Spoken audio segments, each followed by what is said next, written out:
My girlfriend is a ghost. I realized it now. I still remember the day I met Emily. She was everything I could have ever dreamed of. Beautiful, kind, and so full of life. We started dating and things seemed perfect, almost too perfect. But after a while, I noticed something off. Emily never slept, not once. I'd wake up in the middle of the night and find her sitting by the window just staring out into the darkness. When I asked her about it, she'd just smile, that faint, almost sad smile, and say she wasn't tired. I thought maybe she was just one of those people who didn't need much sleep, but the longer we were together, the stranger it got. She started acting like she was sick. Her skin grew paler, her eyes darker, and she moved like she was exhausted. But whenever I asked if she was okay, she brushed it off, telling me not to worry. Then one day, she said she needed to go to her mom's house for a while. I was concerned, but she insisted she'd be fine, so I didn't push it. I told her I'd miss her and to call me when she got there. But she never did. Days went by and I didn't hear from her. My calls and texts went unanswered. 5 days passed and I was beside myself with worry. Finally, I couldn't take it anymore and decided to call her mom. When I introduced myself, there was a long pause on the other end of the line. "I don't know you," her mother said, her voice shaky. I was confused. "I'm Emily's boyfriend," I explained, my heart pounding in my chest.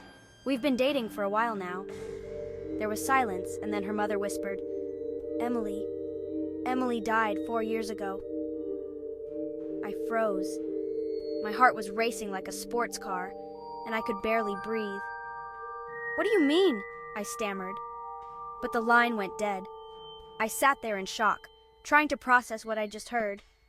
Emily? Dead? How could that be possible?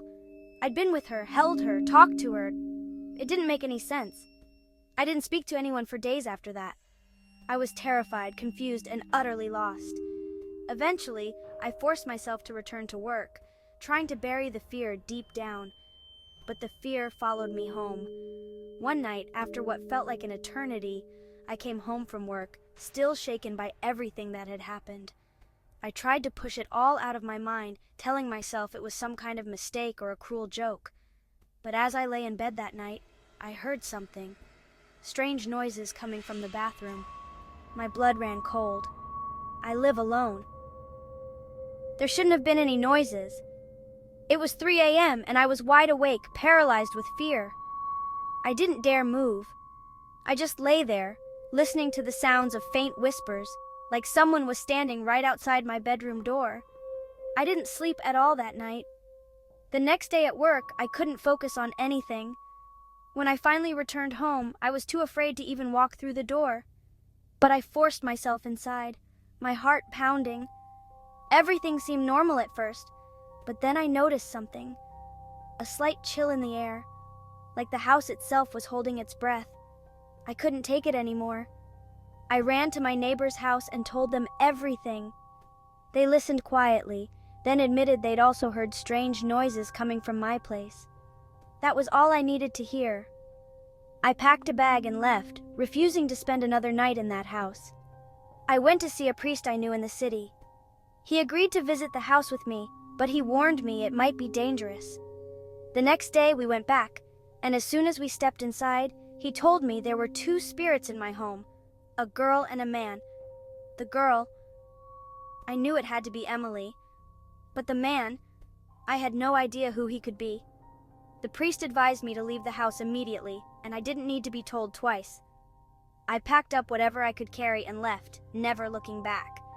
I found a new place to live, and for a while things seemed to return to normal. But I couldn't shake the feeling that something was still watching me, that Emily was still with me, even if I couldn't see her. Months have passed since then, and I've tried to move on, but that house, I'll never forget it. I heard a new family moved in after I left, but I don't know what's happening with them. As for the man's ghost, it remains a mystery. I've heard rumors that the previous owner died of cancer, but no one knows for sure if it's him or someone else. All I know is that I'll never go back to that house again. Some mysteries are better left unsolved.